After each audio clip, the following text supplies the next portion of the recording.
ఆంధ్రప్రదేశ్ రాష్ట్రంలో ఎన్నికలు జరిగిన తర్వాత ఏ పార్టీ అయితే అధికారంలోకి వస్తుందో ఆ పార్టీ తాలూకా నాయకుల తాలూకా పేర్లు వాళ్ళ తాలూకా ఫోటోలు పెట్టుకుని ప్రచారం చేసుకునే అనేది ఆనవాయితీగా వస్తున్నది. ఒక పార్టీ అధికారంలోకి వస్తే ఆయనేమోని జగనన్న, రాజన్న, వైఎస్ఆర్ అంటారు. ఇంకొక ఆయన అధికారంలోకి వస్తే చంద్రన్న, అన్న, ఎన్టీఆర్. ఇదేంటి వీళ్ళేంటంటే ఏదో ఈ నాయకులు ఏంటంటే వాళ్ళ సొంత జేబుల్లో డబ్బులు ఏదో ప్రజలకు ఇచ్చినట్టుగా, పథకాల కోసం ఖర్చు పెడుతున్నట్టుగా, లేదంటే వాళ్ళ వ్యాపార సంస్థల నుంచి డబ్బులు ఏదో ఇస్తున్నట్టుగా ప్రచారం చేసుకుంటారు తప్ప అది కేవలం ప్రజలు కష్టపడి పన్నులు కట్టే సొమ్ముతో ఇస్తున్న మన కనీస ఆలోచన లేకపోతే ఎలా? మరి ఎప్పుడు ఆలోచిస్తారు ఇది? ఇంకోటి ప్రతి వచ్చిన పథకాలు మనం గమనించగలిగితే రాగానే ఏం చేస్తారు? వచ్చే మొట్టమొదటి చేసే పని ఏ అధికార పార్టీ అంటే రాగానే ఇదే పని చేస్తారు. రాగానే పేర్లు మార్చేయటం, పూర్తిగా ఆ పాత ఉన్న పింఛన్దారు పుస్తకాల మీద కానీ, పట్టాదారు పాస్ పుస్తకాల మీద కానీ, ఈ మహిళలకు ఇచ్చినటువంటి పొదుపు సంఘాల పుస్తకాల మీద కానీ, అలాగే ప్రభుత్వం ఇస్తున్న వివిధ రకాల సర్టిఫికేట్ మీద కానీ పూర్తిగా వాళ్ళ ఫోటోలు తొలగించేయటం, రాగానే అధికార పార్టీ నాయకుల ఫోటోలు వాళ్ళ మీద వేసుకోవటం. ఇది ఎవరి డబ్బులు? ఇది ప్రజల డబ్బులు. సొమ్మేమో ప్రజలది, ప్రచారమేమో నాయకులది అనమాట.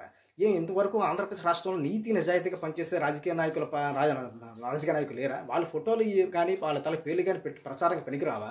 ముఖ్యంగా గమనించలేదు టంగుటూరి ప్రకాశం పంతులు, పుట్టి శ్రీరాములు గారు, తర్వాత దామోదరం సంజీవయ్య, తరిమల నాగిరెడ్డి, పుచ్చలపల్లి సుందరయ్య, వావిలాల గోపాలకృష్ణ, సర్దార్ గౌతులచ్చన, వీళ్ళందరూ ఎలాంటి నాయకులు? వీళ్ళ పేర్లు ఏమో మనకి ఫోటోలుగా మనకి ఏ పథకాలు పనికిరాని పరిస్థితి.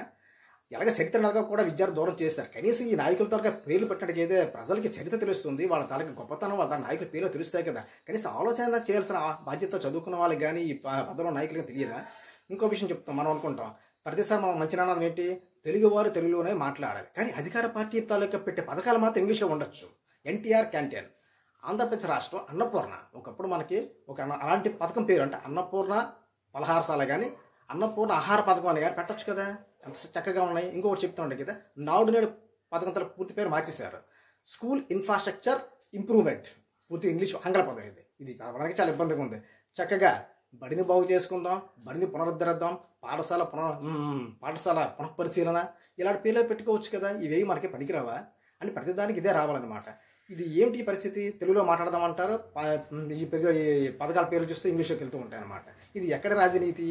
ఇంకో విషయం గమనించండి కదా, ఒకప్పుడు మనం ప్రభుత్వ కార్యాలయాలకు వెళ్ళడిగైతే ఆ కార్యాలయంలోనే చక్కగా స్వాతంత్ర సమయంలో ఫోటోలు కనిపించేవి, ఆనందపడేవారు. ఇప్పుడు ఏం జరుగుతుంది? ప్రతి ప్రభుత్వ కార్యాలయంలో ప్రధానమంత్రి గారి ఫోటో, ముఖ్యమంత్రి గారి ఫోటో, ఇప్పుడు ఈ మధ్య ఏమైంది డిప్యూటీ సీఎం గారి ఫోటో కూడా పెట్టమని ఆదేశాలు వచ్చాయి. మరి కుదురు ఏం చేస్తారు వీళ్ళు?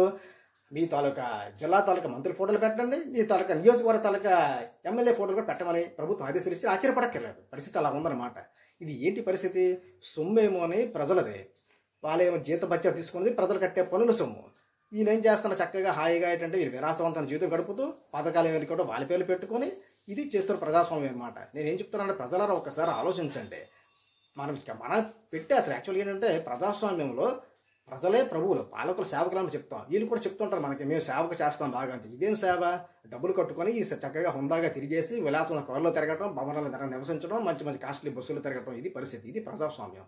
మనం ఇచ్చిన డబ్బులతో విలాసాలు చేసుకోవడం. అడిగితే ఏమనంటే దీనికి ఏమో ఎవరు అడుగుతారని చెప్పి అంటాం. ఇది ప్రజాస్వామ్యమా? ప్రజలు ఒకసారి ఆలోచించవలసిందిగా నేను ఒకసారి లోక్సత్తా పడితే విజ్ఞప్తి చేస్తున్నాను.